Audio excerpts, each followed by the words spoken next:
All right, guys, welcome back to another episode of my East Coast podcast. And I'm your host, Mark Lewis. And today I do have another very special guest with me. And like I do with every other podcast, I just let them introduce themselves. So if you could introduce yourself to the viewers, that would be awesome. All right. Hey guys, my name's Alyssa Rey. I'm here located in San Antonio, Texas. And thank you for having me. No problem. So, kind of how I ask just to kind of get it like icebreaker, just to kind of get a background on you. So I guess like, was it like more? How did you like? When did you start finding your passion for the gym and like weight training? Was it like something geared toward? I found like a lot of people have on it's like sports related, or just like it could be a confidence thing. It could just because it feels good to go to the gym, or maybe you had like a group of friends that just kind of went. Like for you, where was it? Where did you find your passion for like lifting weights? I feel like it was all of those that you just mentioned. So I've always been pretty active since I was young, doing competitive cheerleading, gymnastics. I did track and field, whatever, like all this other stuff. So I had to do a lot of strength and conditioning for those sports, either in season or off season. But I feel I always was intrigued by um, just muscle. Like I remember saying like I want to be a bodybuilder, but then of course it was kind of like no, like girls aren't supposed to look like that. And I was just like okay. So when I got finished with undergrad, that's when I kind of started hitting the gym a bit more. Um, so cliche. I just got like my heart broken. So I was like, you know what? Like I'm gonna change myself, like for the better. Blah blah blah. New me, right? Yeah. So I started hitting the gym, doing like more research on it, and I met this girl. Her name's Sierra Jones, and we both trained at the same gym on what is it, on base because where I'm from is El Paso, Texas. So we have Yeah. Fort Bliss. Met her there. She's like, hey, like you seem like you'll like the gym that I go to. Like, come. And I was like, okay, cool. So she kind of got me into an actual powerlifting and bodybuilding gym back home called Goliath Strength and Conditioning. Um, and then from there, I was like, you know what? Like, I've always wanted to compete. I wanted to do figure. And they're like, are you sure? And I was like, no, I want to do figure. So like, okay, cool. So from there, like, they pretty much have been the ones who pushed me um, to start competing because if it was just up to me, I was just gonna be at the gym. So if it wasn't for me meeting, going through that breakup and then me meeting Sierra and all that stuff, I wouldn't be where I am right now. Getting ready for nationals, for my first national show, guys. Absolutely. So just like I understand that there's a lot of girls who are like hesitant to go to the gym because I guess they're like not afraid to build muscle, but they don't necessarily want. So like, was that something like you mentioned before that you were really attracted to kind of like being able to build muscle? Hmm. Was there any time where you were kind of like hesitant that like, or what was someone like that helped you kind of make sure like to reassure that what you were doing was something that you wanted to do? Do you know what I mean? Like, what advice would you give to other people who might be like hesitant or in that position that they're scared to lift a weight because they're going to build too much muscle? Um, I'd say, I mean, if you, Because I feel like a lot of people are like afraid, like women bodybuilding. Was there like somebody in women's bodybuilding that like you looked at that you were like, I really want to be this person, or I really like you looked up to that person that kind of like inspired you to do that? oh, what's her name? I can never pronounce her last name, but her first name's Natasha, and she's out in Canada. Um, I don't know why I can never remember her last name, but so she did figure, and she was the first person that like I saw, and I was like, you know what, like this is still like very feminine. This is still sexy. Like I want to be able to look like that. Because there was a time where I was hesitant to look like something else because a lot of people, of course, were like backlashing, like, oh, like your arms are getting too big, or you're gonna start looking like a man, blah blah blah. So I kind of did like back off a bit. Um, So how did you block that out to the point where you just like you focused on like doing you, I guess, versus like having to listen to like other people? I guess like what made you be like, you know what, like I want to do what I want to do, and that's it. Like what was the main driving factor that? Yeah. I guess just like the main driving factor after hearing like all the backlash, because I mean, I have stories, but Um, but I think it was just I just got to the point where I was like, I sat myself down and I kind of just like thought about it. I was like, is is this making you happy? Mhm. Is going to the gym and wanting to look a certain way for other people making you happy, or is going to the gym trying to look a certain way for yourself to be and to express who you want to be, like within this, I guess, like gym life, like making you happy. So I kind of had to like sit myself down and like see where the balance and imbalance was, and I just found out that like trying to look a certain way, trying to Please be other people. a way to Yeah, please other other people. people, Yeah. like it's you're just really creating this sad little cloud around you. You hide a face that you hide your a false face, you know? Like Mhm. your true expression can't come out because you're still trying to please people. But I was just like, you know what? Like, I'm gonna do this. I want to do this. I love to do this. And if you can't support me, I don't need this toxic in my life. Yeah. Um, and So did you find that like surrounding yourself with like did you find that surrounding yourself with, like as you mentioned, like with the other gyms that you went to, did you find that the people at the gym helped you kind of like by surrounding yourself with like similar minded people where you see other women at the gym who were kind of doing what you did? Did you find that like that helped? yes, I found it very comforting. Because at the same time, whenever I like introduced myself to them, I would ask them the same question, like, what I was like, what got you into the gym? You know, like the same cliche little things. What got you into the gym? Why'd you start? Blah, blah, blah.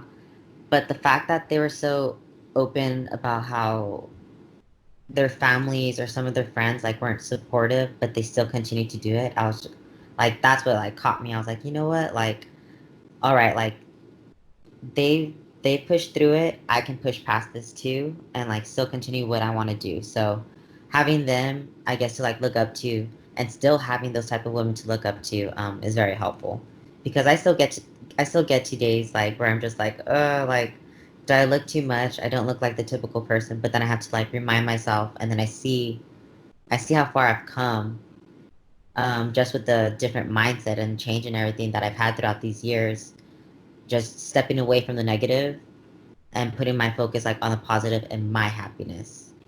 So Absolutely, and I think that's like the most important thing because I feel like a lot of people get like, I know for competing, it's like a lot of people get persuaded by like maybe family or friends necessarily just being like, well, I don't know if you want like you're not ready to do a show or maybe you shouldn't do a show. And like I know when I first did my first show, everyone kind of like looked at me funny because they were like, oh, you're doing a show, like that was awful quick kind of yeah. thing. And I think that like at the end of the day, it's like you got to do what makes you happy or what you feel like you should do.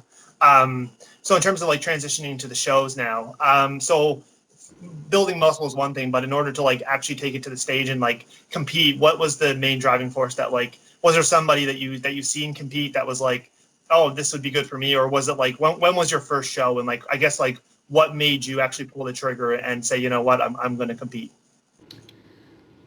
So I guess once I started going, like getting into the gym, I kind of already always knew I wanted to compete. Because I started like in college, like seeing like Max Tuning and Christian Guzman, you know, all them. So I kind of knew about competing and then everything. So I kind of already had my heart set on I want to compete. Um, So when and you then, did your first show, did you compete like you competed in like three different divisions or something? Did you, or was that your that so was your my past show, which was in November 2019, I did the three divisions, but my first show was in 2016. Oh my gosh, they're all in November. What the heckers? I just thought about that.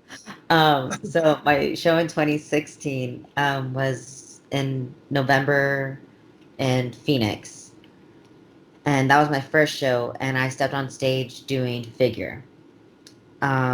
So for me, especially because I was already like a competitive cheerleader, I'm doing like those I was like gonna say I noticed that like from some of your stories and from some of your posts, like you're really athletic, like you like the back and stuff like yeah, that. I was like, because I figured like those people that you see in figure or not figure, sorry, but fitness when they're doing like all those crazy routines, I feel like you'd be awesome at that just because of like your background with like cheerleading and just kind of being like athletic. So I yeah, feel like that was kind of like I'd say like that was a perfect fit Do you know what I mean? For that Oh division. yes, most definitely.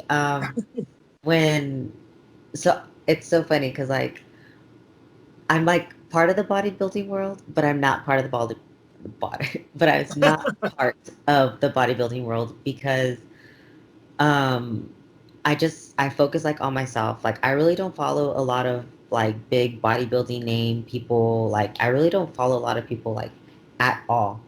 Um because I'm just so focused on myself. So like you can ask me like, "Oh, like I don't even know who won like Olympia." Like I'm like, "Oh, they looked good." And I'm just like, "Shoot, like they're like, "Alyssa, you need to start knowing people's names and stuff." I'm like, but yeah, so I didn't know about fitness and I just found out about fitness I think like last year and I was like, what the heck? Like why am I It's a not newer division, good? isn't it? Uh, Is it a newer division, or is it real? uh, yeah, I think so.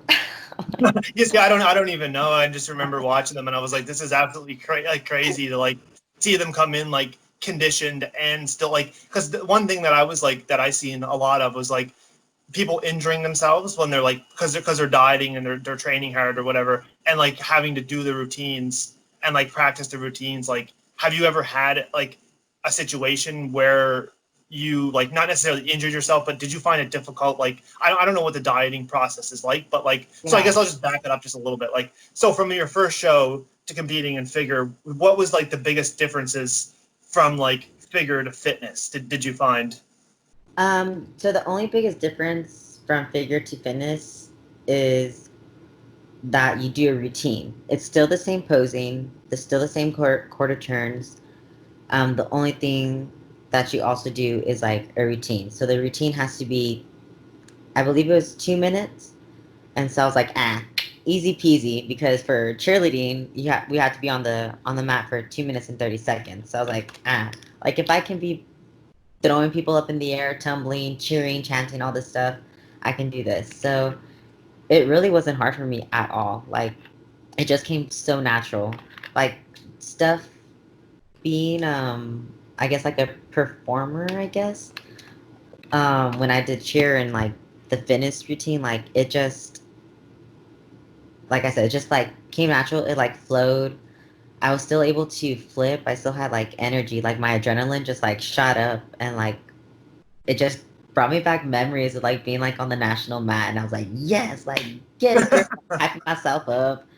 So it really wasn't hard. I guess the hardest thing, if anything, was coming up with my routine. I came up with it myself. Um and so like that was kind of like the hardest thing because the reason being my music was still not how I wanted it. Like I remember asking this girl to make my music and like she would not make it how I wanted it. And I was like, what the heck?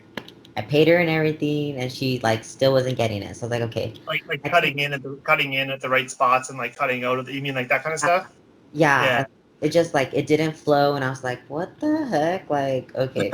So I think I got in contact with like five other people and then finally like this one girl, like I want to say it was 2 weeks before my actual competition that I finally got the music and like was able to do my routine um within like those 2 weeks. So I was like, oh my gosh. But um Coming with a little bit of experience, kind of like doing that. Like I feel like if you didn't have some type of like experience and you were trying to like get into the fitness, do you know what I mean? The fitness division, I feel like there'd be just like a huge.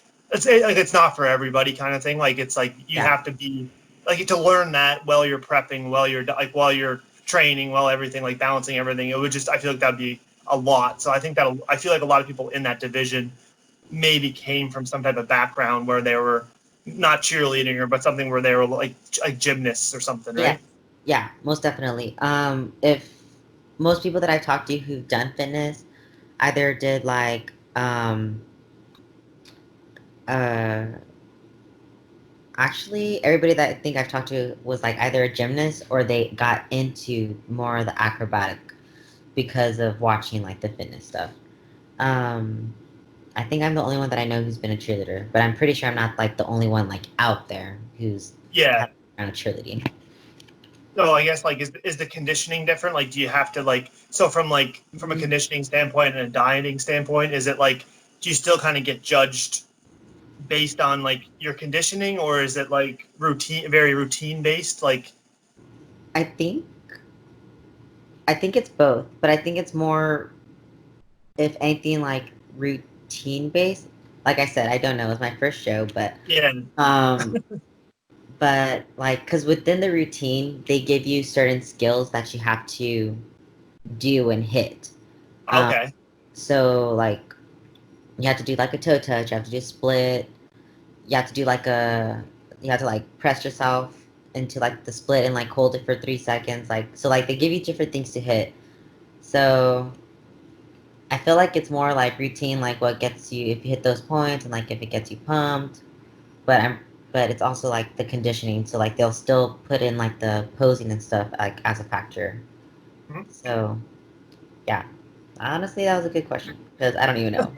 I'm like, what? Um, so in terms of like you mentioned like you did your first show and then you did your second, and you competed in like three different divisions that you did your. So Yeah. you did like So, fitness, figure, and was it bikini? The other one, no, it was fitness, figure, and physique. body. Oh, Never physique. done, never done bikini. Sorry, bikini girls are just Yeah. nah.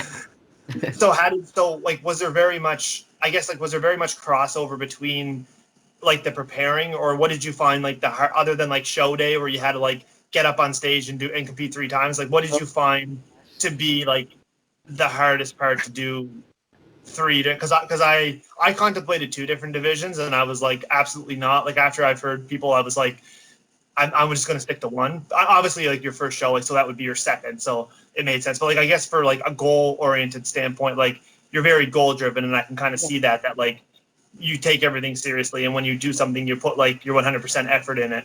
But like how did you like what did you find to be the most difficult for like balancing? Um, the most difficult I think for me was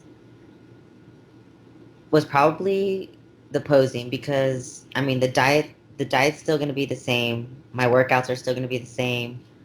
But for sure it was the posing because not only did I have to make sure I had my figure posing down, but I had to make sure that I had my routine down, and I had to Yeah. make sure that I had my physique poses down. And physique and figure poses are two complete different posing styles. So I was like, And then physique also has a routine, which I did not make a routine. I was like, I'm just gonna pick a song and then I'm gonna like pose to it.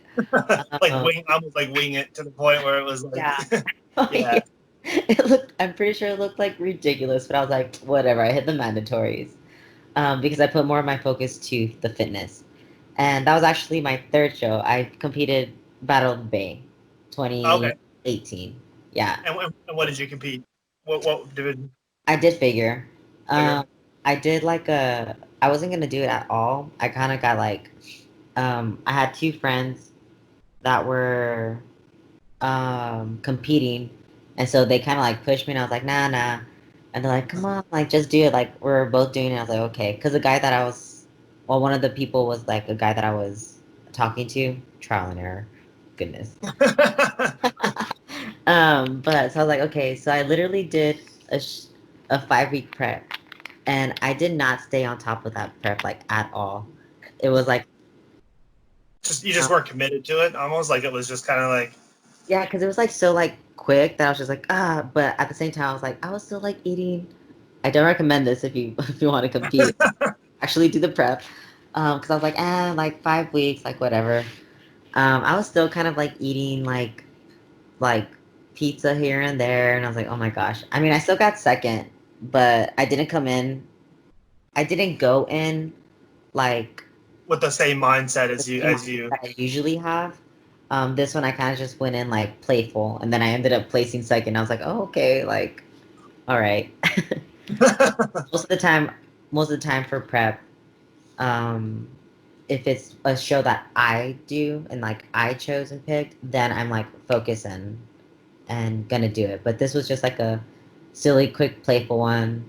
Like let's see how fast you can cut down for the stage. And I was like, oh okay, cool. Like challenge accepted. So what are the other divisions that you've competed in so far? Which one do you enjoy the most? Um, I think I really loved fitness. But I don't know if I'll compete in fitness again because I'm trying to get my pro card in figure. Uh, but I really don't know which one I like the most because I like the posing for physique, but I've also like been with figure for so long that I'm kind of just like, I mean, I don't mind figure. More comfortable with it, almost. Yeah, I guess. I mean, my posing still kind of sucks. I got to work on it. But for physique, if I were to compete again, I'd probably wait till maybe next year, so I can put on more size. Um, because I need my legs to be bigger. Even though people say like, no, you don't need to be that big for stage, like just conditioned. For me, I just want to get like bigger. So So in then, terms of like bodybuilding, like women's bodybuilding, is that something that like would interest you if like there was an opportunity there for bodybuilding? oh, for sure, yeah, I would if if and when I get my pro card for figure, then I'd shoot for physique. Or maybe they'll make me do like my first pro show, but I'm like, ah. Yeah, they always kind of do that. They're always like when First. you have to do it like within the year or something. I I think like oh so yeah. I've heard, yeah, it's like you get your pro card and then you have to like in order to keep the status or something, like you need to compete like a Yep. year. Yeah. See, Or you look something. know more than I do, and oh, for like, okay, if that's what they're saying, then okay. I don't know if that's the same for like for like the women. I'm sure it Yeah, would be, but I would uh, I would think so because bodybuilding's yeah. bodybuilding. So I kind of want to move now into more like your current goals and kind of like what you're training for right now. So I understand that you're doing powerlifting and you're doing a prep. So like in Yeah. terms of so let's start at powerlifting. So you mentioned before we started this podcast, you mentioned that you were training more at like you kind of started in power, not necessarily started in powerlifting, but you did kind of have an interest in powerlifting. So can you just explain like where like your start for powerlifting and kind of what made you want to like do a meet, I guess. Yeah. So my I started powerlifting like when I first like graduated from undergrad. Like I mentioned with Sierra and stuff, so she kind of got me into it. So on my off season, I usually like stick to like power building. So I'll do powerlifting lifts, and then I'll go and do like my bodybuilding accessories that I needed to do. Um, but I wasn't planning on doing like a meet. I've always wanted to, but like I was just like, no, like because my goal is for like I said, keep saying, get my pro card. And I knew they kind of like clashed with one another. So when everything happened with COVID, I was like, and then all the shows were like being moved. I was like, Mhm. my powerlifting coach Gary, he was like, you know what, like you should just do a meet, blah blah blah. And I was like, no, because like if Roland wants me to do a show, like I need to make sure that like I stick with that. Yeah. So once everything was getting pushed back, I was like, okay, like whatever, like fuck it, I'll do a meet. Signed up for a meet and everything. I started training for it. I think I was training for it for like 2 weeks, no, 2 months, sorry. Um, and then my coach was like, "Oh, we're gonna do Miami nationals," and I was just like, "Oh gosh." So August was my meet, and I say was because I'm not doing it anymore. And then November was my competition. Yeah. After a month of like training, I realized that like I was just overtraining. Um, my lifts were horrible. My body wasn't recovering at all because although I was just doing powerlifting for 3 days, I was doing my bodybuilding exercises still for 6 days out of the Yeah. week. So it was just too much overload, not enough sleep, not I was just like run down. So I had to like sit down and like really talk to myself like, is doing both going to be good for you or not? Because like you said, like I love whatever I choose to do, like I love to put my all into it and my 110%.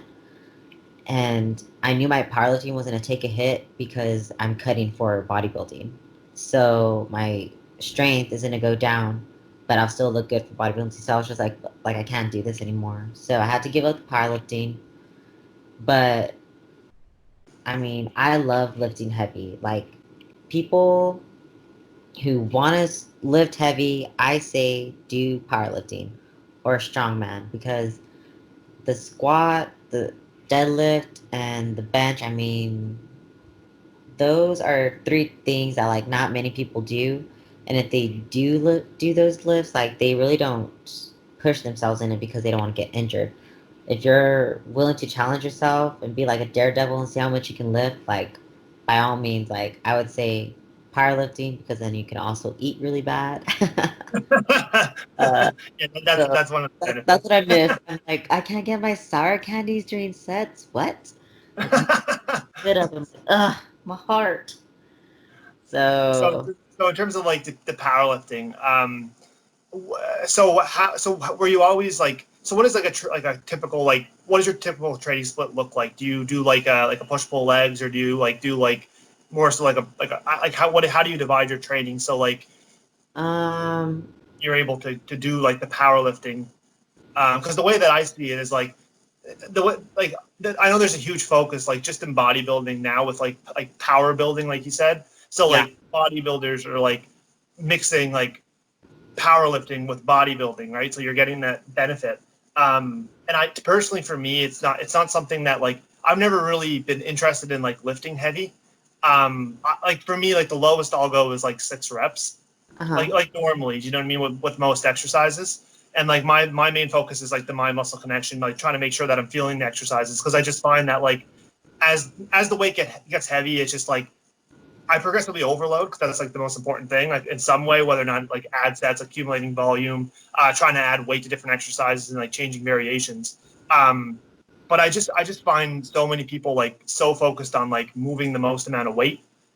So in terms of like you, like how do you, I guess like what do you think led to like the overtraining?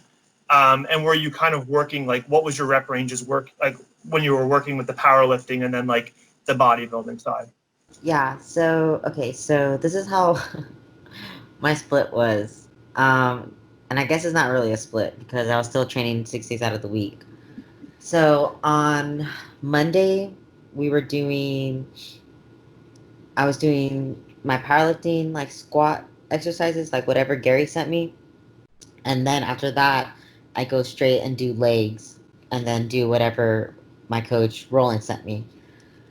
Out. So I was there maybe for like a good 3 hours because I'd have to take all these rests for like my powerlifting and like his rep range. So like he would send me things to do, but it'd be like three different things. But I'd be either going like um, the reps were just like different, and then it powerlifting training is very new to me also because I've never trained for a meet. Yeah. So into like so doing like I guess like a trained powerlifting meet type stuff. I was just not used to it. So anyway, so like Monday was squats and then I did legs for bodybuilding, and then Tuesday was chest, and then I do chest and shoulders, and then Wednesday I didn't do anything for powerlifting, but I did shoot, what did I do? I did back. And then Thursday I did arms. Friday I did deadlifts, and then I did legs again. And then Saturday was shoulders. And then Sunday was my only off day. So think if I only have one off day and then I'm doing all these powerlifting movements, um, all these bodybuilding movements, you know, like closed pack and open pack, like my body just never recovered. My So legs did you didn't. find that your lifts were going down instead of It was shitty. I'm very big on form and technique. So even the slightest, like, let's see, like, I think there was one day I was deadlifting and So my max is 377, and I couldn't even get 315 off the floor. And usually 315 for five, I can like pull like quick. And I was just like, wow, like that really like that's when it really hit me. I was like, because the deadlift, I love the deadlift. that was gonna be one of my other questions was the lift, like in terms of like which ones. But in terms, so just to, like for your powerlifting, like do you are you like set? Do you work on like a percentage of one rep max? Is that kind of how like you progress with the powerlifting, or how does it kind of work to make sure that you're like you've got like numbers that you have to go in and hit kind of thing? We would do like we wouldn't do one rep maxes a lot. I would do a one rep, but it'd be like maybe like 75% of like what my max was. Yeah. Um, and then, but he would still do like a deload week, and everything, but most of the time the reps were like between like 3 to 5. But the way I never knew if it was going to be a high like training day or like a low training day. Um, so yeah, like I said, like this is like barely like my first time like doing all this stuff. So I never like really knew how he was going to do his own split for powerlifting. So it always clashed with bodybuilding because I still have to try to go heavy and do all the reps and stuff for them too, you know? Yeah. So But in yeah, terms of like your lifts, like which you mentioned the deadlift is like your favorite. So but in terms of like the one that you probably like dislike the most, or the one that you have like the hardest time progressing with, which one do you feel like that one is for you? um, I would say I feel like every female, maybe not every female, but I would say the bench. Um, and for me, I mean, cause like my squats okay. I just have to like make sure I like stretch and stuff, and like fully recover. But my bench, I have like a wonky like shoulder and scapula, so I always like have to like remember to like pull my scapula back and make sure like it's even, and then I start thinking about other things like with my body. And so it's almost like I self-sabotage my own lift because um You're like overthinking it kind of thing with like the strength is there. I mean, of course, like I'm not gonna be like benching 315 because I'm not that cool. But um but like just having to, for me, since I overthink, and I literally overthink everything, like it's terrible. I'll like get set up and like I'm at a proper setup, but then I will trick myself like, oh no, like this needs to be fixed. So then I'll fix it, and then they're like, no, you're uneven. I'm like, ah. So like I had to like reset everything, and then like pull my scap back, pull this back, and then as soon as like they unrack it, I'm like, I just consistently think like, okay, like am I going down too fast? Am I doing this? Like I just always end up like messing myself up for the bench. Um, and I just feel like I'm not completely there yet when it comes to, I always get stuck like, so like, you know, you bring it down to your chest. When I mhm. push up, I always get stuck at the 90-degree angle because my So triceps are, like the lockout kind of thing. yeah, like at the 90-degree, like before the lockout. And like it made me like realize like, oh my gosh, like my triceps are actually not engaged and I need to, or not strong enough. So I need to like make sure I engage them more in like my training. So that's stuff that I'm thinking about as I'm pushing up. Yeah, but I'm like, oh, Alyssa, come on. so So I'm so just how do you consistently like acting. so what have you done to like have you addressed like the overtraining, or like how have you like moved forward with that to the point where like you've adjusted like I guess obviously your coaches would be responsible, so that kind of like transitions into that as well. Like how do you find working with like two different coaches, and like did you work something out with them where you're like you notice that you're overtraining? So I guess like how is it working with two different coaches, and then also like how did you address like your overtraining? Yeah, I think they both honestly caught it before I caught it myself. Because they realize in their from their own way, like, okay, like if Alyssa's not able to hit this like for her powerlifting, and it's usually something that I'm able to like get, then like something's going on. And then the same with like rolling, like, okay, if she's tired, she's not her form. He's all about form and the slow, eccentric and concentric and all that stuff. Like you said, the mind and body connection. He's all about that. If he sees that I'm not, and I'm usually like that as well. If he sees that I'm not training like that, then he Mhm. knows that something is going on. So, and I was dropping weight. Like So do I, you send videos to them to kind of like assess like oh your my, like the powerlifting one? You would if, obviously have to, right? yeah, So if I didn't send Gary my powerlifting videos, he made me do burpees, and I recorded myself doing burpees if I miss it. And I was like, oh my gosh, like, and I ate burpees. So yeah, so so I always make sure.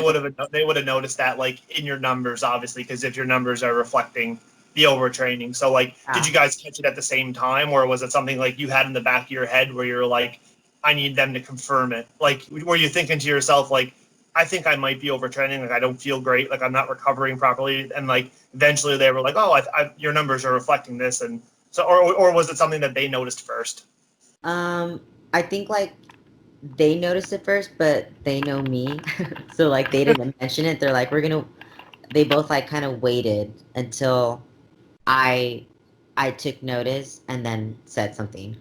Yeah, If they were to tell me that of course I'd be like, and that type of person are like, no, no, I'm okay. you Like I would just, not listen. You'd want to like continue pushing, right? So yeah, ice bath, like whatever. Like I was literally like, just ice bath, like, no, I'm fine. Like don't worry about it. Like I can keep doing it. They're like, okay. And then I finally like I realized it. I was just like, I couldn't squat. Like my body was just so dead, so heavy, so tired. My sleep, I wasn't getting any sleep, like because I would train and I get out late and then I eat late. So then like I have like my body was like awake just from like the food, like having to like digest it and stuff. And I was like, oh my gosh, like I woke up one morning and I felt like shit. I was like, holy damn. Like I literally thought I had COVID. Cause like that's how bad like I felt. Like I couldn't get up. Every little movement I did, it hurt. My dog would barely like touch me with his paw and it hurt. And I was like, what is wrong with me? Um Epsom salt baths weren't working, ice baths weren't working. what about not mobility, but like what about like foam rolling or like trying to like did you have anything that you tried to do like that? Did the foam rolling. I had like the massage, like this massage gun. Oh, I have a, yeah, those things are yeah, awesome. yeah, I have, well, I don't have it. Like my friend has, like, I need your gun. Yeah, Um, those things are awesome. Those are they're yeah, expensive, but they're worth it. oh, most definitely. And then I have a fascia scraper. Oh, okay. Nothing was like, um, if anything, I feel like it was doing more harm to me because I just felt like worse every single time like I did something. So I finally like sat down. That's when I, like how I told you earlier, I sat down with myself and I was just like, it's, are doing both going to be very beneficial? Am I going to be putting my all? No, because powerlifting's taking a hit. My numbers are going to be great at that lift or at that meet, and I want them to be great. And I don't, if I lose or do bad, Probably like a mix of stress too. oh gosh, most definitely, yeah. And then Because like, you had so much to worry about. Like you had so much on your mind where you were like you were trying to progress in like both. You were like doing your first meet, like you know what I mean. Like there was probably like a lot of things that probably like it was probably like overtraining, but it was also probably like a mix between like having the stress to go in to do it, yeah, and and like not feeling right about it, and then obviously like your I don't know what your sleep was like, but like you mentioned your sleep wasn't great, but like I think like the combination of just everything of course. working against you, yeah. Course, most definitely. Yeah. So I was just like, you know what? If I do bad at nationals, like I know myself, I'm gonna blame the powerlifting meet, and then I'm gonna blame myself even more for not like taking nationals seriously. So um I mentioned it to Gary, and he was like, you know what? He was so cool with it. He was like, I completely understand. He's like, I was actually gonna tell you something. He's like, but he said the same thing. He's like, but I knew if I were to tell you, you would say no. He's like, so I kind of just waited till you finally like took notice, and I was just like, yeah, like I can't do it. So if anything, we'll shoot for next year when I on off season to do a meet rather than trying to do a meet while I'm in prep for a show, you know? So it's powerlifting meet is still there. It might just have to wait a bit. So how do you like, so just to kind of like just like a quick discussion on this, not too long, but like for the coaches, like how do they like have some type of communication, or are you kind of just like the middle ground with like, Yeah, I'm the middle person. so do they feel like, do they, I don't want to like obviously put them down or like say anything negative, but like is there like conflicting ones, because like obviously your bodybuilding coach wants you to focus on like bodybuilding, and like your powerlifting coach wants you to focus on powerlifting. Do you feel like they're not necessarily don't like each other, but do you feel like it's like a tough spot for you where it's like you want to focus on both, or like do they kind of like, how do you manage that, or is there any like conflict of interest with? It was most definitely hard because not that I mean they never like were in contact with one another, but I think they both were just very, if anything, concerned. Mm, Concerned on how I was going to do it because I'm eating as a bodybuilder, but I'm lifting as a power lifter, and so you're, my you're still dieting too, right? So like you're not getting those those candies in between sets. yeah, uh-huh. And so um yeah, so I think if anything, like I said, like they're just like concerned about how I was gonna how I was gonna do, how I was feeling, the eating, and then I dropped. I think like in 2.5 weeks, I dropped 10 pounds from all of it. So they're like kind of like looking out for me, like in their own ways also. But Yeah. if anything, like I texted Roland um, about like the lifting days, and then like he kind of created his own Yeah, just scheduled it around like, my bodybuilding schedule on how Gary created my powerlifting schedule. So, I mean, if anything, that they're like very understandable.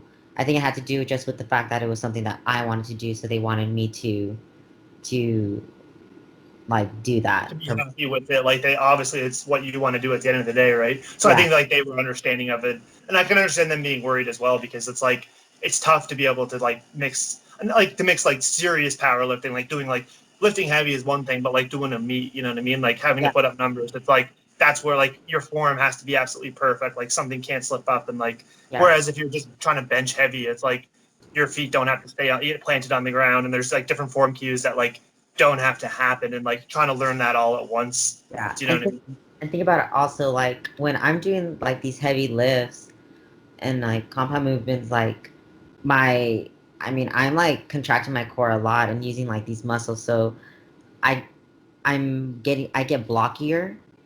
And for I was stage, I was gonna I was I gonna have ask you. small Yeah. weights, you know? So I was just like, shoot, like, and me naturally, I already kind of have a blocky torso. Um, so I was like, damn, like, I'm gonna mess myself up some way, somehow. Um, but yeah, if anything, like, they're just like chill with it. But, whew, Have you ever tried doing like the stomach vacuum and stuff like that? yes. So that's something new for me is doing like the vacuum. Um, Something I, I tried to do, but like I just struggled with it. Like because like for my first show, like that was something I wanted to improve on the most.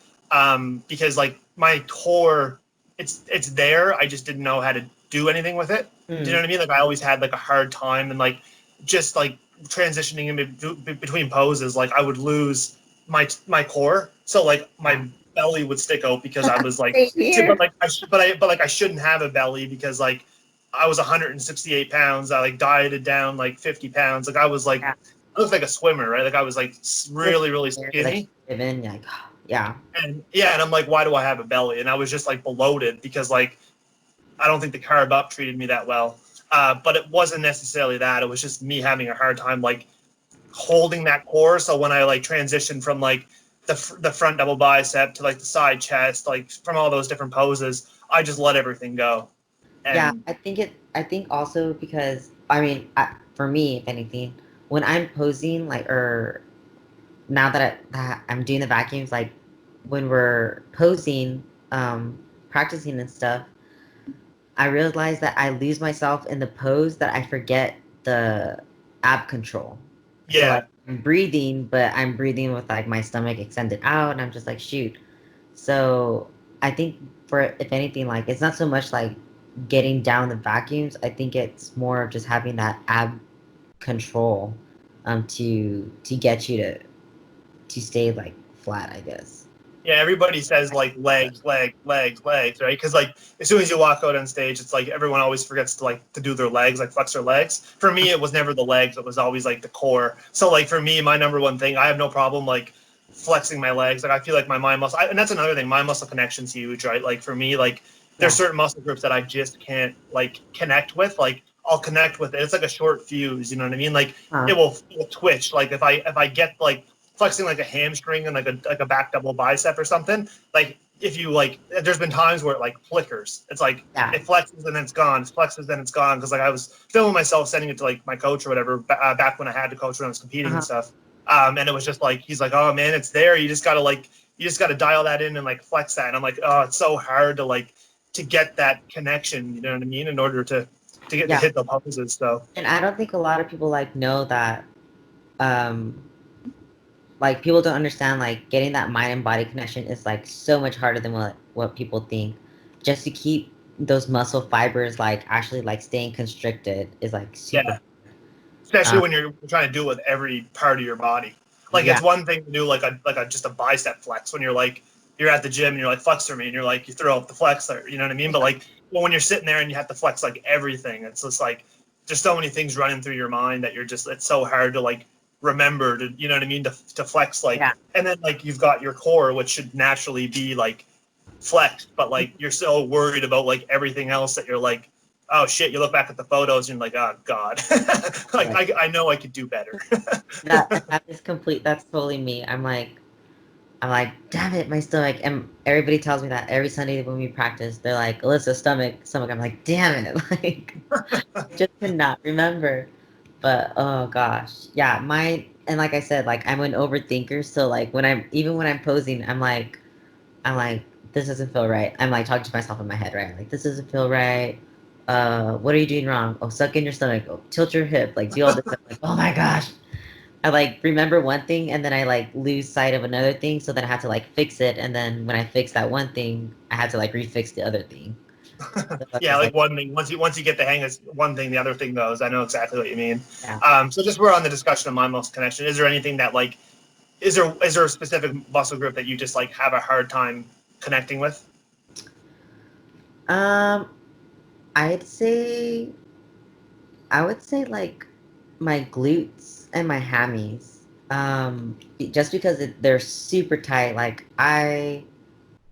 for sure, like I know my piriformis is tight.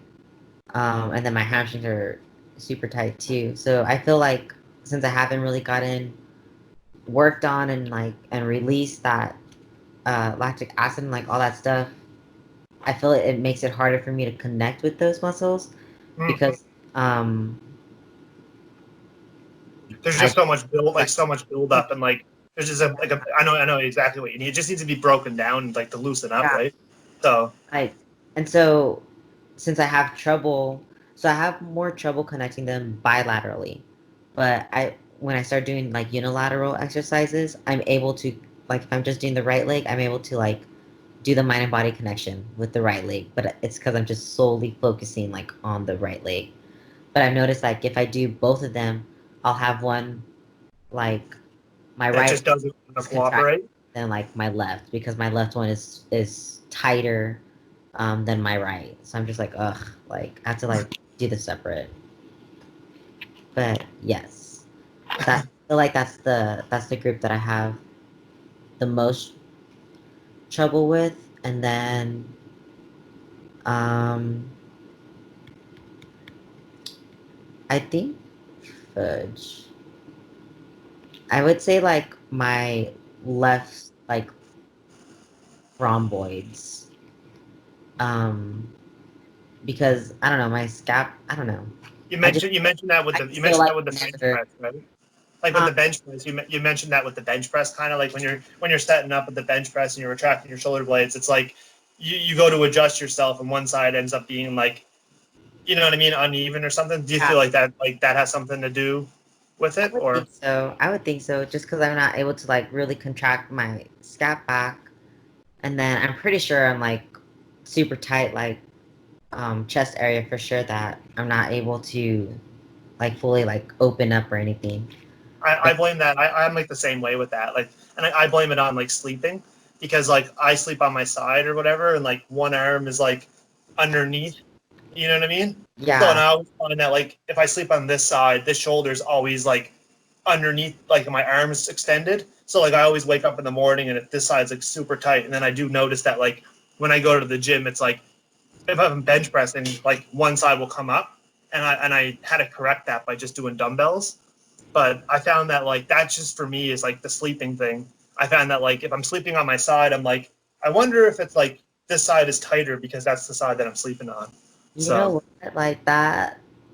Now that you've mentioned it, and I'm thinking about like how I sleep and stuff. Like I sleep on my right side, and my left side is pulled around. So I'm like, huh. and it's so hard to sleep on your back. Like I can't sleep on my back whatsoever, right? Yeah, So I have to be cuddling something. Like if it's a pillow, the blanket, like my dog. Like I just have to be like on my side cuddling something. Because if not, like you said, like it's hard for me to sleep on my back. Well, it's not hard, but like I just have to like find the right spot. unless I'm But like super as long as tired or like, something, like that's the only time that I can like if I'm really really tired, I'll just like pass out on my back.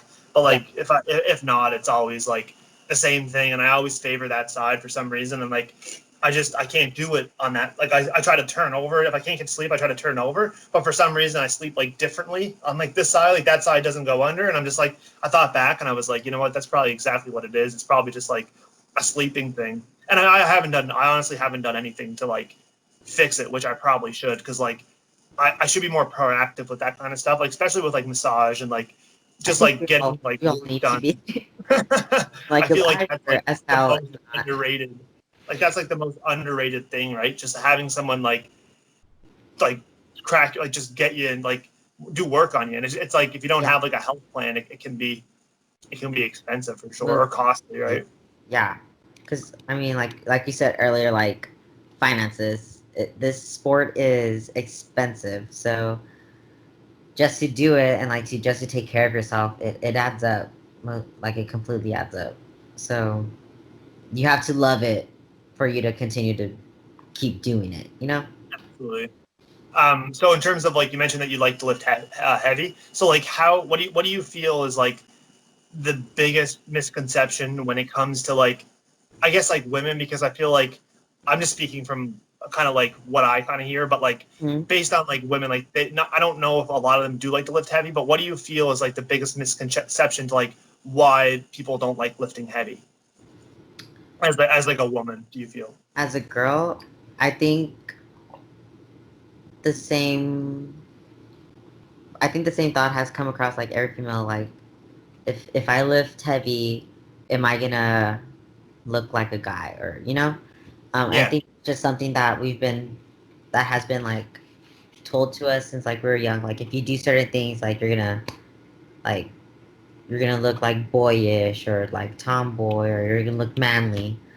And so I think like for a lot of girls, it's either they don't want to look like a guy that like keeps them from lifting heavy, or I guess injury. I don't know, but um,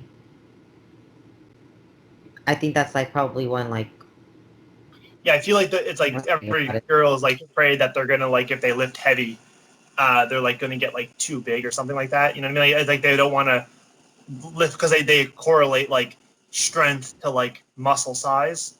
Do you know Yeah, what I mean? Whereas at the end of the day, it's like you look at the bodybuilders versus powerlifters, and people like if you didn't really know any better, you would probably look at a bodybuilder and think like they're stronger than a powerlifter just based on like the roundness of their muscles, the fullness of their muscles. You know what I mean? yeah, Versus like the joints, the ligaments, the training, the motion kind of thing, like learning the movement. Like whereas like you hmm, mentioned with diet, like powerlifters like don't have nearly as much like conditioning. Like their body weight is like better to be kind of higher because they're able to. So like I think that if you were to take like the average person I think a lot of people correlate like lifting heavy to like building muscle, right? Yeah, and it really isn't. It's just lifting heavy. If you're doing powerlifting, is basically to like strength. Because when you're doing those powerlifting movements, like you're not doing a slow and controlled like action. Yeah, you're That's not breaking. You're not that's having any time going under tension. muscle. Yeah, yeah. You're not putting that muscle under tension. You're not stretching the fibers like nothing. When it comes to powerlifting, like it's just more like speed. It's a speed thing, and so um, I think it's a skill as well too, right? Because like yeah, not every like people don't you have. have to if you Yeah. don't train like those specific movements. Like I know for me, it's like a lot of people are like, oh, I want to get better. I want to get better at squats or I want to get better at bench press. And Hmm. then like you ask them, you're like, okay, well, like how many times are you bench pressing? And they're like, oh, I'm bench pressing once. And it's like, well, in order to get better at that movement, like, shouldn't you be doing it more? Obviously, you need to like assess recovery and make sure that you're not overtraining. But like, it's like if you wanted to get better at dancing and you were dancing once a week, obviously, if you dance twice a week, you'd probably get better at it. So I Yeah, think a lot of people are like, it's a specific movement and like learning the form, learning the cues, like making sure that your feet are on the ground, making sure you've got an arch, making sure your bear path is like consistent, or like for the bench press, or making sure like you're optimizing your depth, like with the squat, that you're like yeah, there's a discussion between like if you're building muscle, then like full range of motion. If you're like squatting for powerlifting, like as long as you go parallel, you know what I mean? Like you want to yeah. be able to lift the most amount of. So it's like the more that you're able to do that, the more you're able to do it with, like without thinking. I think that that's like for me personally, I found that like I was looking to increase my bench press. Like that was something I wanted to focus on because like Mhm. I feel like it's my weakest lift. And I think it's well, it's probably because of my arms, because I have like huge, like longer arms. So like Yeah, my range of motion has always been funny. And I always like try to take a wider grip because if I take a closer grip, I just have so much like bar path. So I try to take like a wider grip, and then like I feel it more. It just doesn't. It feels so unnatural. hmm But to kind of go back to what I was saying, like if you need to get better at a movement, like you need to train it more, right? So or more frequently. more. You need to train it more frequently. Um, I mean, it's like you said, like it's like riding a bike. Like you Yeah, need the training wheels first, and then you switch to like only one training wheel, and then like you take them off, and then you're able to like ride the bike. So if you want to get better at these movements, like you're gonna have to train them um, more than once a week. So 2 times per week is like good. Just make sure you get like the adequate rest that you need like in between. So like if you do chest on Monday, then you can do chest again like on Thursday. yeah. Um, Especially with powerlifting, because like you're not necessarily breaking down as much muscle.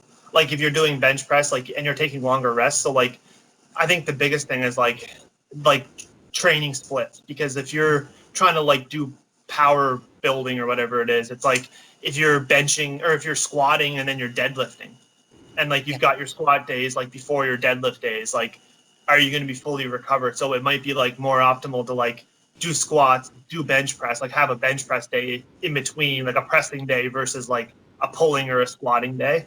I think that that could be something as well. correct, sir. Right. Yeah. So yeah, I kind of covered the powerlifting thing. So in terms of like the sponsorship with like Redcon, I just Uh-huh. want to touch on that right quick. How did that kind of like transpire? And like what interested you about getting on with Redcon, I guess? So with Redcon, I guess I don't know if I'm like really like sponsored. Like the person that is my rep, I guess like he's the one who kind of like sponsors me because he's the one who's paying for the stuff, like for my show and everything. Um, but anyways. Oh, what So the heck? so they do like sponsor your shows, and do they like what about like supplements and Yeah, stuff like supplements. I get like my supplements and stuff. So my friend Maggie, she was part of she's part of the team. And so they were looking for new people, and had given them my name, and so they reached out to me. Um, like we had a phone call. So we were talking about like what I guess like what I'd be getting, like what I'd be doing. And so I mean they're pretty. I mean everybody knows Redcon won. Yeah. So Oh yeah. It's yeah, and so I was just like, you know what, like this is an opportunity for me to like get out there and try to grow my name more. So I took it on, and like I use their products already, like Total War. I use their protein, Grunt, which is like EAs. So I was just like, oh, might as well just do it. oh, you cut out. I can't hear you. Oh, now? There we go. Yeah. Okay. Wait. What part like you hear last? What's that? What part did you hear last? That they send you use their protein, you use their pre-workout. Yeah, yeah, yeah. So like, and then so yeah. So once I like signed the paperwork or whatever, um, they sent me supplements to use and like basically like what is it called? Oh my Like gosh, like part like mode or something or like. promote. Yes. Um, how the heck did I forget that? So yeah, I haven't. I need to do that more often though because I really haven't been doing it. It's been a crazy few like two like couple months. So I need to like get on that. So I don't like So lose that kind it. of like transitions into my next thing. So like with social media and stuff like that, um, how how do you like stay as consistent as you can be with like posting on like Instagram and like other? I don't know if you're not on YouTube at all, are you? No. So I was really good at posting lately. Like I said, it's been a rough couple 2 months. Not rough, just kind of out like just random Different. stuff has been happening. Oh yeah, absolutely. I'm kind of like, oh my gosh, that kind of like just like make you turn another way in life and like having to focus on things. But anywho's, um, ah, shoot, what was the question? So, no problem. So, like, in terms of like staying like consistent on like Yeah. social media, so like, do you find that like in terms of like your consistency, do you like try to like plan some of your posts, or do you just kind of like go in and be like, I'm gonna work out today, so like I'm gonna try to get some footage of my workout, or how like what's your approach to like Yeah. posting on social media? Oh my gosh, I can't believe I forgot that question. Anyways. Oh no problem. I tend to ask like I don't know if they're like open ended or like multiple questions. I like try to get like rambled up in Yeah. my words sometimes, No. and I end up like combining like five questions, and then like I always find that someone's trying to like answer the question, and then I like realize after I like go back and edit the podcasts, I'm like I think I asked like six questions in like one question. No, you're fine. But yeah, so I need I usually just kind of um I don't plan them out at all, which I wish I did because I want to be more of an influencer. So I want to start like recording either some of my workouts or I'm already open, but I guess like being more open about like how I got into like my fitness life, blah blah blah, and show the journey of the road to pro.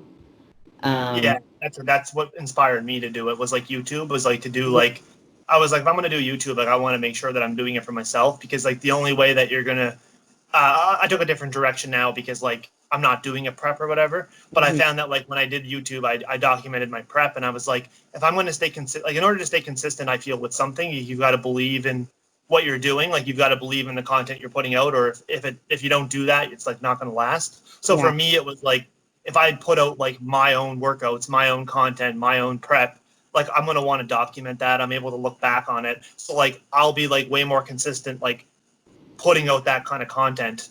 yeah, So for me, it was like it started with like, okay, I'm gonna like YouTube is like probably my favorite in terms of like it's not the most like algorithm friendly. Like you don't get the most like exposure hmm, unless you like get like when you get there, you could it's like a long term game, right? Like yeah, Instagram is like I find it's more like oh shit, I got like 50 likes on like a picture, you know what I mean? And like a video, it's like you might not even get like 5 views, 6 views sometimes, like you know what I mean? So it all depends, but like basically what I'm trying to say is like, in order to be like consistent, I feel for me, because I've never really been, I've been back and forth a little bit with it, and it's just like I have to be able to like put out something that I believe in. So for me, YouTube was like my outlet to be like, okay, I'm gonna put out like people can like get a better understanding of like who I am and what I do versus like Instagram where it's like, oh, here's like my chest workout, and it's like, no, not like I don't talk in it, I don't do nothing, right? Yeah. So Yeah. So I used to be like very like everyday type, like posting, and then now I've kind of like stopped. But I think I also stopped because I'm trying to get my mind situated and straight with content that I would want to post. So I just kind of been like focusing more what on what what that. type of content? Yeah, Like type of content do you actually like? Because it's like very easy. I found like when I'm making a video or I'm doing something and I don't like, I'm not fully invested in it. It's like I found that like it's very easy to tell. You know what I mean? Like that yeah, I'm just like reading like a script or I'm like, oh, you got that off a website. You know what I mean? It's just like if I don't actually like believe it, then for me to put out a video on it, I don't feel like I'm the person that should be. You know what I mean? The authority to be yeah, telling people to do something. yeah. And So like I said earlier about like training people. So I think that's why for these past like couple months, I really haven't like been putting myself out there because I'm just trying to focus more on like, okay, like what do you want? I guess focusing more on my goal. Like my goal is to, that's another thing. Yeah. yeah, it's fine what the flicker doodly do I want to do with my life. Um, because I've always thought it was like one thing and then that didn't work out and then I'd go to something else and that didn't work out. So I was consistently like I'm just like jumping to like different jobs. I'm like I'm not that type of person who just wants to work to get a paycheck and then go to the gym. Like I want to make sure like whatever I do, I love, but I know I want to do something that better, um, that helps somebody, like better themselves, not physically, but also just mentally, emotionally, spiritually. And so right now, I'm just like kind of sitting back, gonna try to come up Oh, with like content your I video want cut to take. out. Ah, no. But yeah, so I feel like right now I'm just kind of like sitting back, like, okay, like, what do you want your content to be? Who do you want to attract? Like, how are you going to attract? And then when I start training, like, what type of people I want to take in. So right now, just kind of like stepping back from social media. I'm still on there. I just like post a lot of like memes on my story, but I'm not posting on my actual feed. Um, Yeah, I think that's another thing. You mentioned a good point though with like the goals thing, because I found that like when I was posting on like doing YouTube and stuff, it was hard to like separate the content that I was creating versus like my actual workouts. yeah. And I found that like I was going to the gym like sometimes twice a day, just to like get content for Instagram or YouTube or whatever it was. Hmm. And then I found that like I had to like because it's hard like stopping in between sets unless you have somebody to film you. Yeah. Like and also setting up the tripod in the gym is like it takes some getting used to. Like if you're not like it can be awkward. And like I just found that to be a little bit awkward, like always having to set the tripod up. Um, Yeah. but yeah, I just found that like managing that was the hardest, like my own goals versus like creating content for like social media. Hmm. So I just that to me was like, and then I just ended up finding like that, like if I'm going to create content, I want to create stuff that I believe in, and like stuff that I actually do because then I'm going to be way more consistent with doing it. Yeah. And like, and you want to, for me, like, I want to be real. Like, I want to show you that I have my bad days. I want you to know that I have like good days and there's days where I'm gonna be depressed. There are days where like I'm gonna be unmotivated to do things. Like and it's completely fine. It's okay. It's okay to step outside the line. Like if you're on prep, just make sure that you're mentally strong enough to pick yourself up and move back into your lane. Yeah, I I mean think life hits you. transparency is like Yeah. huge, right? Like you have to be willing because like there's going to be days where like you have to still be willing to put yourself out there, but like you can't be fake about it. And I think that people gravitate towards people who are like real, you know what I mean? Like that are like, you feel like is a real person, versus always posting things like when you feel like it almost. Yeah. Yeah, I think that's Funny. another thing. It's like if you're out, like not that like you'd want to post negativity, but like I think like your negativity could be somebody else's positivity. Yeah. Because like they could understand, oh shit, she's going through this. Like I better get my ass to the gym. You know what I mean? Yeah. So That and like I just also I wouldn't want to be a person that like you meet me in real life or like out not like in real life but like you meet me in person I guess, and I want people to like say like yeah she's just as real as she is on her Instagram, like I because there's people that I meet and I'm like ooh you are not this positive vibe that like yeah, you put out, like you have your like toxic traits, like negativity, your relationship like is not what you say it is, like, and I'm just like I don't want to be that person. I think there was like one time in February I had like a breakdown and like I actually put it on my story and I was like, you know what, y'all, like I I just need some clearance. I'm going to delete social media for I think I deleted it for like 2.5 months. yeah, um and I just because I just needed that cleansing from Instagram and from just everybody in general, like to find myself once again. Because sometimes it does get hard, like seeing social media. And like for me, I'm not where I want to be in life. I'm 27. You'd think I'd have my life together, figured out with like career, finances. Like, no, like I live with my grandparents. Like, yeah, I'm saving money, but I still like don't know what I want to be in life. And that's that like I'm 27 and usually in most Hispanic traditional families like by 27 like you need to have your shit together. And so for me not having like my shit together, like it does put a I guess like it shouldn't be seen as a negative cloud, but for me it's seen as that because I have such high standards for myself and my family does too, that since I have not met them yet, like Mhm. it's a lot of pressure for me. And I so think at the end of the day, just on that topic, I think at the end of the day, I think like you have to do like what you want to do or mhm, like what you're passionate about. Because I've been kind of in the same boat. Like I'm 30 right now, and I've done like a bunch of different things in my life. Like I did accounting, I did like plumbing, I did, you know what I mean. And I've always kind of like now I'm like gravitating towards fitness, but like fitness has always been like a part of my life kind of thing. And it wasn't until like I realized that like how much I love like helping other people and like I was always like I like teaching a lot. I like educating. I like that kind of stuff. So for me, it was like my passion was to kind of like help other people kind of achieve that.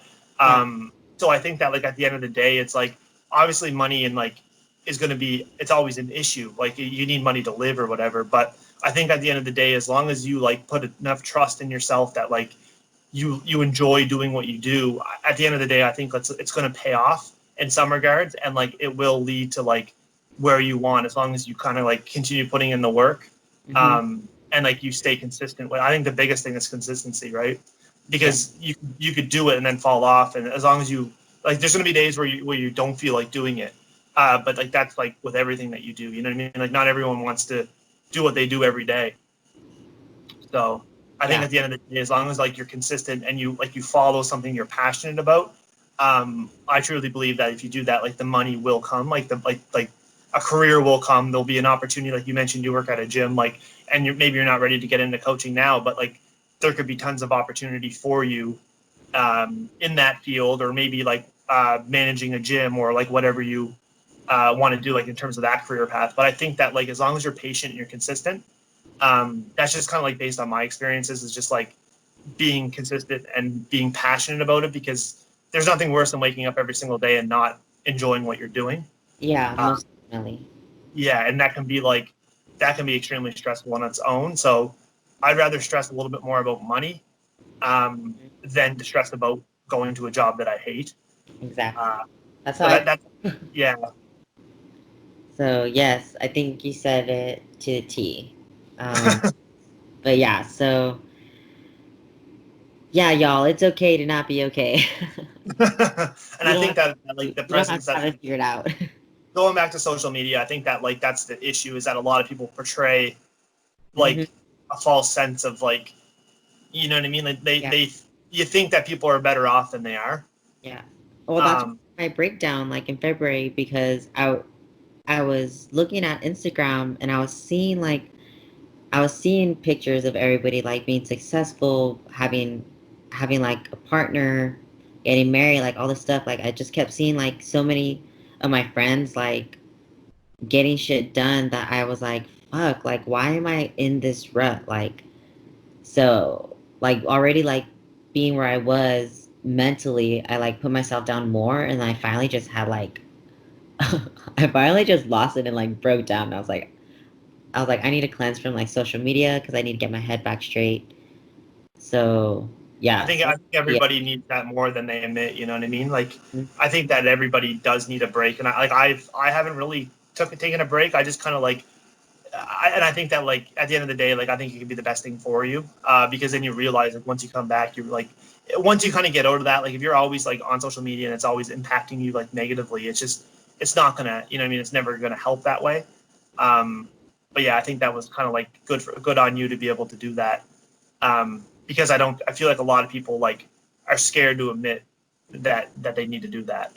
yeah. A lot of people are scared to be vulnerable and real, but Yeah, and I think that comes with like, you know what I mean, like the authority that people get on like being able to post content like whenever they want, being like exposed to like all these different people who are like on the daily, like you have it like within your fingertips. Like if you just clicked on Instagram, you're going to see something that like either motivates you or demotivates you. You know what I mean? So yeah, or like posts, like if you actually read some people's posts, it's like a lot of the time it could be just like a, you know what I mean, an eye-catching picture. But if you actually read their posts, it's like it could be a little bit more in depth. So I think that like at the end of the day, it's like I think it just comes down to like doing it because like you love it, I guess, and just like not getting caught up with like where other people are necessarily. yeah. And as long as like I think like the mental side of things is definitely underrated as well. Like it can take a toll on you like mentally if you don't address it. Do you know what I mean? Yes.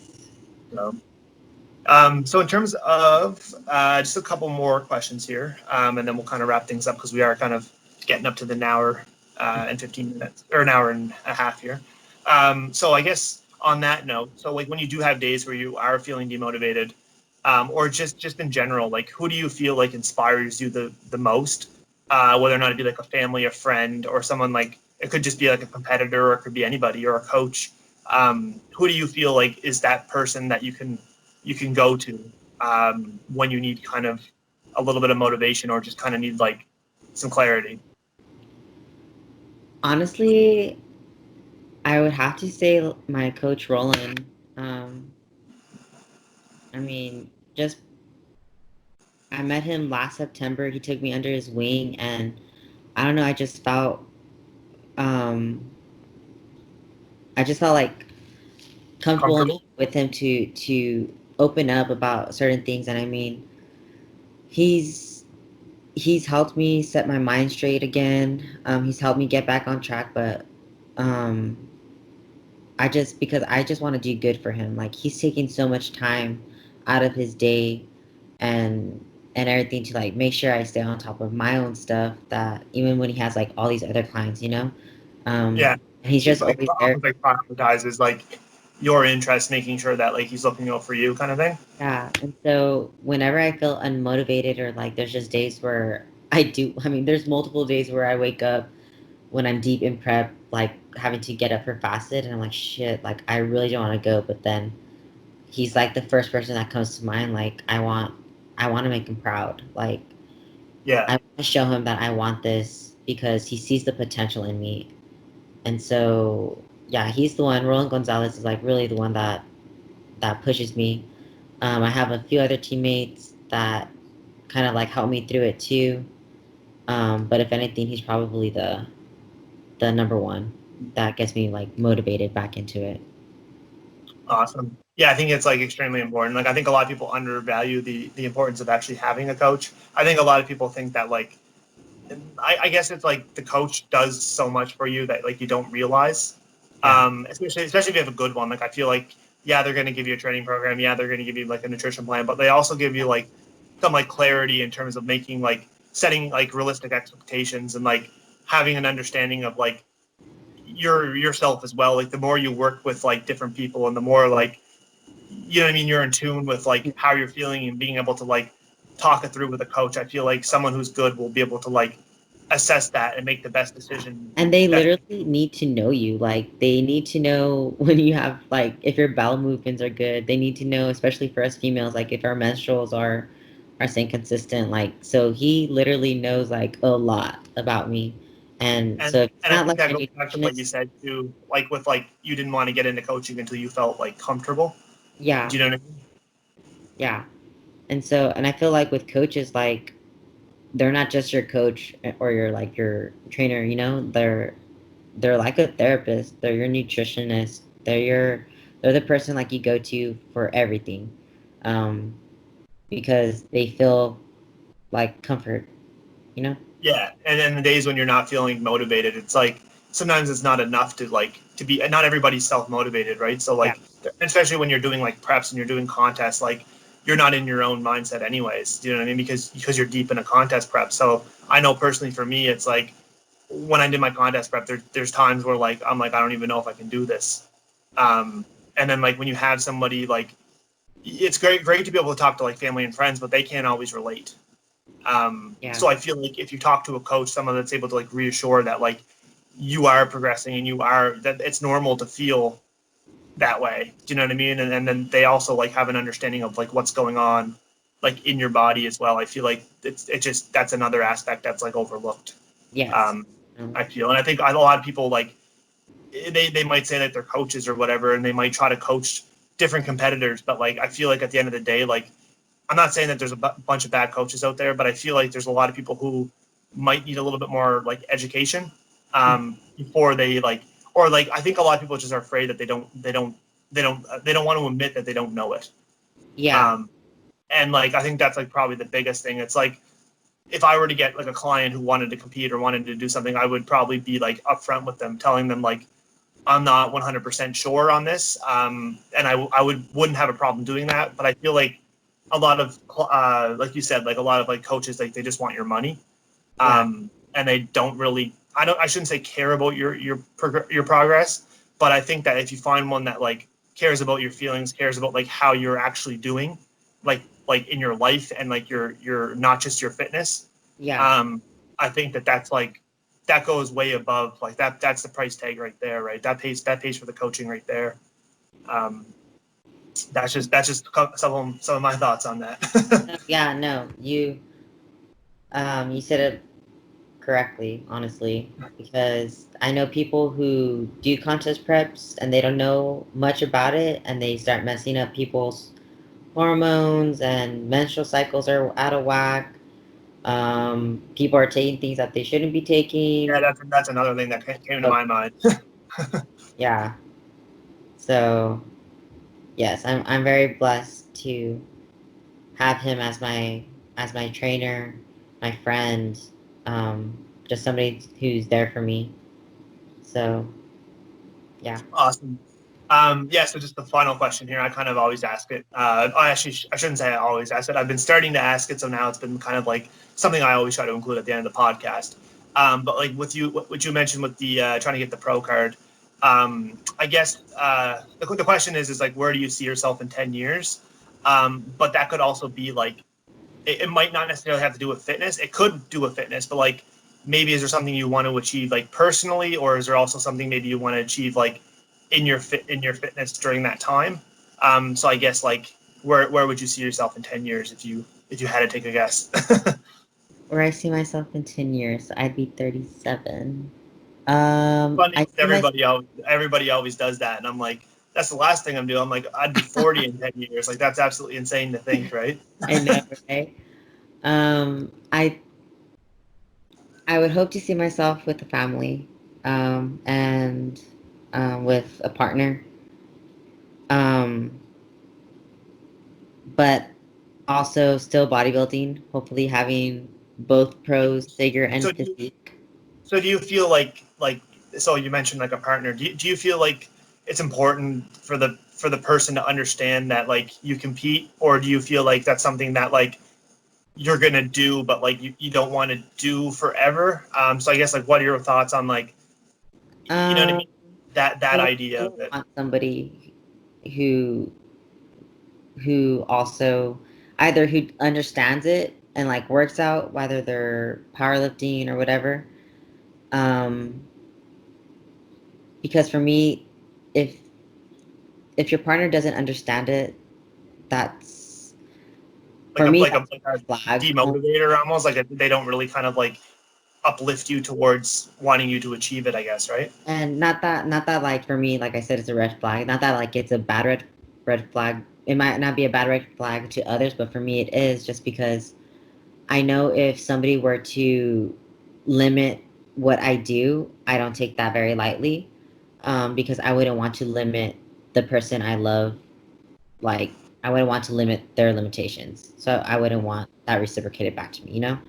Yes, So, you'd want like an understanding with like, do you know what I mean? Like I mean, like yeah, I totally agree for yeah. sure. So I would really want somebody who either also does competitions as well, whether it's bodybuilding or powerlifting, or they just work out, you know, Yeah, and they have stay like like a general this passion for like stuff, but they, understanding like what yeah, it takes to like not necessarily balance training, but like nutrition. Because I feel like the number one thing that's like that people get confused with is like the eating.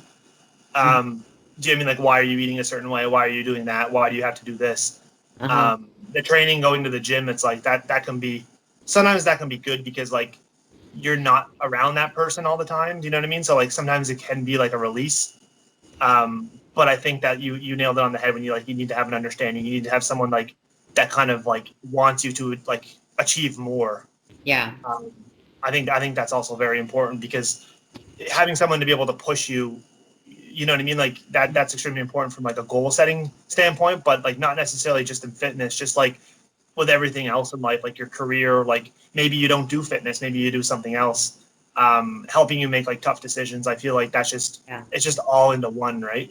hmm, So yes, for sure, so in terms of like the competing side, do you feel like you obviously would probably want like a pro card in like 10 years? yes. I think so. If I haven't gotten my pro card yet, Or way sooner, right? or way sooner, yeah. Because I feel like once I get like my pro card, and then maybe if I do like my pro show, um, I feel like I wouldn't compete. I think I would just maintain or like just improve for myself, you know? Yeah, it's like an accomplishment. It's like Yeah. you've proved to yourself that you're, do you know what I mean? You put the work in and you were able to do it, kind of thing.